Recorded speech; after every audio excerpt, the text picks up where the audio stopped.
Students of class 8th, today we are discuss about chapter 2 logon to MS Access 2010. इसमें हम सबसे पहले read करेंगे डाटाबेस। डाटाबेस क्या होता है? A database is an organised way of storing information quickly and efficiently. It helps us to manage and access large amount of information. इसे example के थ्रू समझाते हैं कि डाटाबेस क्या है. जैसे हमें एक स्टूडेंट का रिकॉर्ड तैयार करना है, उसमें स्टूडेंट से रिलेटेड हमें इंफॉर्मेशन चाहिए, जैसे name, address, phone number, date of birth etcetera. अब ये डाटा है और डाटा से रिलेटेड इंफॉर्मेशन अब हम इसमें फिल करेंगे कि नेम, स्टूडेंट का नेम क्या है, उसकी डेट ऑफ बर्थ, उसका phone number, address, father mother name etcetera. हम इसको फिल करेंगे. तो डाटा और इंफॉर्मेशन दोनों कलेक्ट होकर क्या क्रिएट करते हैं? डाटाबेस. डाटाबेस में डाटा और इन्फॉर्मेशन को ऑर्गेनाइज करके रखा जाता है. इस तरह से रखा जाता है कि जब हमें किसी भी इंफॉर्मेशन की, स्टूडेंट्स की किसी भी इंफॉर्मेशन की नीड पड़े तो उसे हम इजीली एक्सेस कर सकें, मैनेज कर सकें और उसे अपडेट किया जा सके. और डाटाबेस में ही इसके साथ साथ data sharing and data security को भी मैनेज करके रखा जाता है. और इसमें हम एक और एग्ज़ाम्पल ले लेते हैं.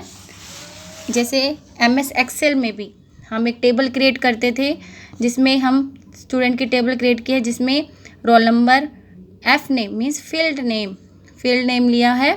F name means field name, मतलब स्टूडेंट्स का नेम ही है. संदीप, नितिन, मानविका. इन सब्जेक्ट लिए हैं इंग्लिश, मैथ्स, हिंदी. तो ये जो हमारा रोल नंबर, ये नेम है और इंग्लिश सब्जेक्ट नेम है, तो ये हमारे क्या हैं? फील्ड्स, और इन्हें हम कॉलम भी कहते हैं. और जो इसमें हम ये डाटा फिल किया हुआ है, और डाटा फिल करने से हमें एक इन्फॉर्मेशन क्रिएट हो गई है. और ये जो डाटा फिल किया हुआ है रो में, तो रो में जो भी हमें इन्फॉर्मेशन होती है रो वाइज, तो उसे हम रिकॉर्ड कहते हैं. ओके बेटा. तो इस तरह से अब इन्फॉर्मेशन और डाटा कलेक्ट होके क्या क्रिएट कर रहे हैं? डाटाबेस. अब हमारा नेक्स्ट टॉपिक है DBMS, database management system. Yes, DBMS भी एक सॉफ्टवेयर है जिसके ज़रिए हम यूज़र के डाटाबेस को मेंटेन, क्रिएट, डिफ़ाइन और कंट्रोल कर सकते हैं. यूज़र मीन्स जैसे हमने स्टूडेंट्स पहले लिया था, स्टूडेंट्स की टेबल क्रिएट की थी, तो सेम यूज़र हमने स्टूडेंट को बना लिया. क्लियर. तो डाटाबेस को मेंटेन कैसे करते हैं हम? जैसे अब आपने डाटा को डाटाबेस में इंसर्ट किया, एडिट करना, डिलीट करना, एक्सेस और अपडेट करने को DBMS कहते हैं. ठीक है. जैसे आपने स्टूडेंट की टेबल यही शो की थी, हमने अभी स्टूडेंट की टेबल बनाई थी. तो इसमें अगर किसी नए स्टूडेंट्स की डिटेल को ऐड करना है, जैसे हम यहाँ पे अब राम लिख दिया, अब एक नेम और ऐड करना है, तो हम इसमें ऐड की ऑप्शंस पे जाएंगे.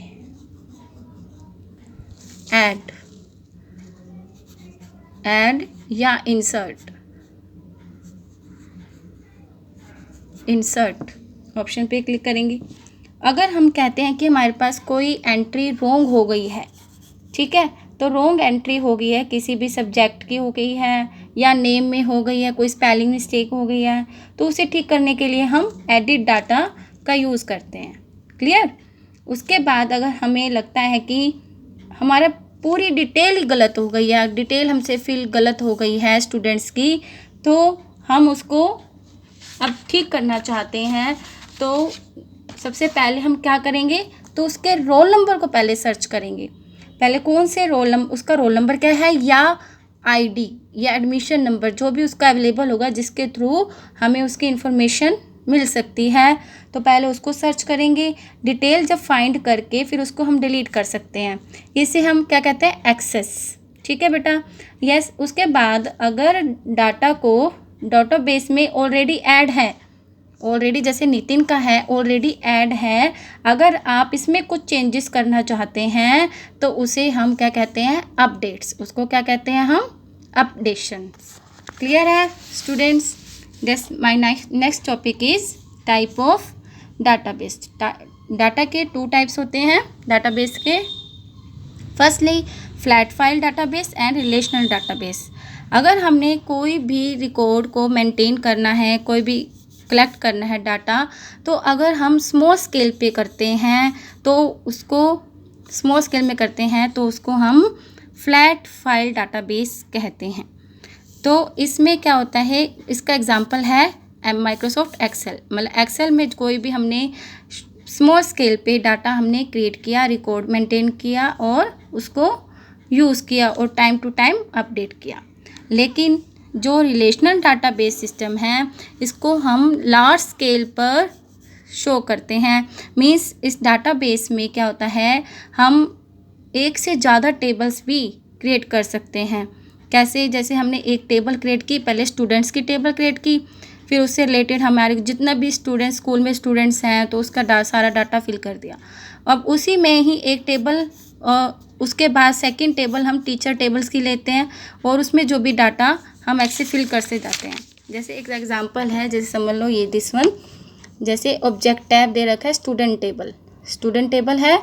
उसके बाद हमने स्टूडेंट टेबल में हमने ये डाटा फीड किया हुआ है, फर्स्ट नेम और क्लास, मार्क्स, उसके फादर नेम, एड्रेस एक्सेट्रा।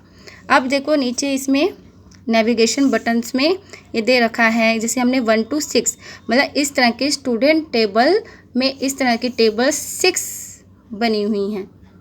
ऐसे ही हमने अब जब एक और टेबल हमने यहाँ पे सारी इन्फॉर्मेशन दे रखी है, अभी हमने स्टूडेंट टेबल ले रखी है। फिर उसके बाद अगर हम एक और टेबल क्रिएट करते हैं, यहाँ पे हमने एक और टेबल क्रिएट की तो उसका हम नेम दे देंगे टीचर्स टेबल। टीचर्स के रिलेटेड उसमें सारी इन्फॉर्मेशन होगी, टीचर्स के नेम होगा, उसका फ़ोन नंबर होगा, उसके एड्रेस होगा, ऐसे सारी डिटेल्स उसमें हम फिल करेंगे टीचर्स की। तो ऐसे हम MS एक्सेस में हम एक साथ कई टेबल्स को भी क्रिएट कर सकते हैं। यस, नेक्स्ट टॉपिक है हमारा, और इसके एग्जांपल्स हैं माइक्रोसॉफ्ट एक्सेस, माइक्रोसॉफ्ट SQL और ओरेकल। नेक्स्ट टॉपिक है structure of a database. Structure of a database में है कि a database contains specific structure of store data. एक स्पेसिफिक स्ट्रक्चर बनता है जिसमें डाटा स्टोर किया जाता है, और इसके डिफरेंट टाइप्स हैं जैसे टेबल्स। अब टेबल्स के भी आगे एलिमेंट्स हैं फील्ड, रिकॉर्ड्स एंड डाटा। अब आपको मैंने अभी ये सारी टेबल अभी समझाई है, पूरी टेबल, उसी के अकॉर्डिंग ही ये टेबल स्ट्रक्चर क्रिएट होता है। टेबल स्ट्रक्चर में 3 एलिमेंट्स हैं, फील्ड, रिकॉर्ड्स एंड डाटा। ठीक है बेटा। नेक्स्ट पॉइंट है हमारा क्वेरीज। क्वेरीज में क्या है कि अगर हमें किसी टेबल में कोई कंडीशन लगा देते हैं, जैसे हमने कह दिया कि 80 पर किसी सब्जेक्ट के मार्क्स उसी सब्जेक्ट के मार्क्स ही शो हों जिसके 80 हैं और या 80 से इक्वल है या 80 से ग्रेटर दैन है, वही उन्हीं का ही मार्क्स शो हों, वही स्टूडेंट शो हों। ठीक है। अब जैसे हमने ये क्वेरीज में हमारी ये कंडीशंस लगती है, इस तरह से हमने कंडीशन लगा दी, और अब हमें सिर्फ संदीप के इंग्लिश के मार्क्स शो होंगे, नितिन के 80 मैथ्स के शो होंगे, मानविका के 88, 90 और 88 ये दोनों मार्क्स शो होंगे। बाकी जो 80 से बिलो हैं वो मार्क्स हमें शो नहीं होंगे। ये कंडीशंस लग गई है। फॉर्म्स, अब आपने एक्सेल में भी फॉर्म क्रिएट किया था कि जैसे ये टेबल है उसमें क्या होता है, फॉर्म में सिर्फ 1 by 1 ही रिकॉर्ड शो होता है। फॉर्म में क्लिक करके हम 1 by 1, जैसे यहाँ पे बटन होता है, ये बटन था जो स्टूडेंट की टेबल को क्रिएट करके हम यहाँ पे बटन आया था नेविगेशन बटन्स में, ऐसे ही फॉर्म में बटन होता है। जैसे 1 टेबल है तो 1 टेबल शो होगी, फिर से आगे हम क्लिक करते जाते हैं तो सेकंड, फिर थर्ड, फिर फोर्थ, जितने भी हमारे पास टेबल में, एक टेबल में रिकॉर्ड है तो जैसे अब 3 रिकॉर्ड है, हमने 4 अभी ऐड किया है। जैसे 3 रिकॉर्ड है, हम 1 पे क्लिक करेंगे, ऑलरेडी 1 पे है, फिर हम नेक्स्ट बटन पे क्लिक करेंगे तो नेक्स्ट बटन पे क्लिक करेंगे तो नेक्स्ट नितिन का रिकॉर्ड पूरा शो होगा, फिर नेक्स्ट बटन पे क्लिक करेंगे तो मानविका का शो होगा। इस तरह से सारे फॉर्म में हमें अलग अलग एंट्री शो होगी। ओके बेटा, नेक्स्ट है रिपोर्ट्स। अब हमने जो भी टेबल्स बनाई हैं उसका हमें प्रिंटेबल फॉर्म को सिलेक्ट करके हम प्रिंटेबल फॉर्म में लाएंगे। उसको फॉर्मेट को लाने को हम रिपोर्ट्स कहते हैं।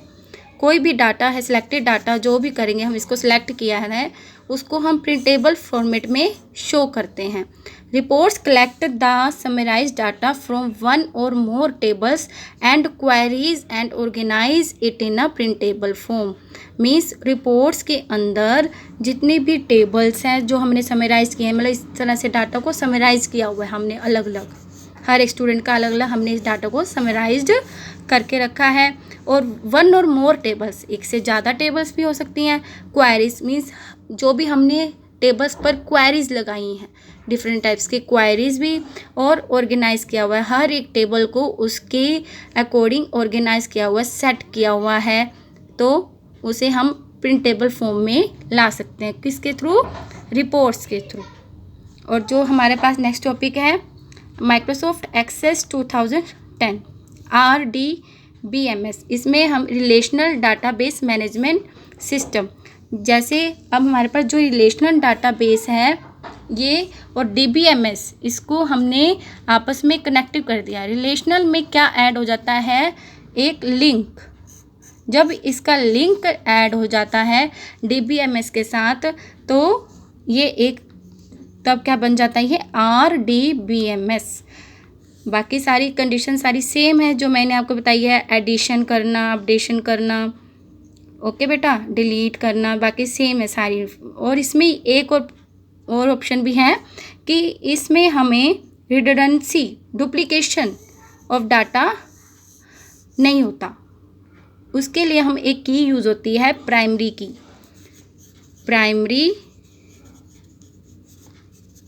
प्राइमरी की क्या होती है? इसमें सिर्फ यूनिक डाटा ही, अगर हम किसी भी फील्ड में प्राइमरी की लगा दें तो उसमें सिर्फ वही डाटा ही शो होगा। जैसे समझ लो रोल नंबर 1, यूनिकली डाटा ही शो होगा। जैसे रोल नंबर 1, 2, 3, 4 रोल नंबर हैं, तो उसमें एक यहाँ पे A, B, C और अगेन A, मतलब 2 नेम्स के स्टूडेंट्स हैं। ठीक है बेटा। रोल नंबर 1, अगर हम रोल नंबर 1 को बुलाएंगे और विद नेम तो रोल नंबर 1 का ही स्टूडेंट आएगा। अगर हम ओनली A बुलाएंगे तो दोनों स्टूडेंट्स आ सकते हैं, डुप्लीकेसी होगी यहाँ। अब हम खाली रोल नंबर 1 को बुलाएंगे तो A का नाम भी लेंगे तो फिर सिर्फ यही स्टूडेंट आएगा। मतलब यूनिकली डाटा, इसमें प्राइमरी की से हमारा सिर्फ यूनिकली डाटा ही स्टोर होता है, कोई डुप्लीकेसी नहीं आती। और RDBMS में भी सॉफ्टवेयर जो होते हैं, जैसे देखो Sybase, Oracle and structured query language SQL। देखो RDBMS में भी सेम वैसे ही स्टूडेंट टेबल समझाई गई है। Father name, address, telephone number, date of birth, इन सबको ऐड करते हैं। और मार्क्स टेबल को इस तरह से मैनेज किया है उन्होंने, ग्रेड सिस्टम से। ओके बेटा, सेम मेथड्स हैं सारे।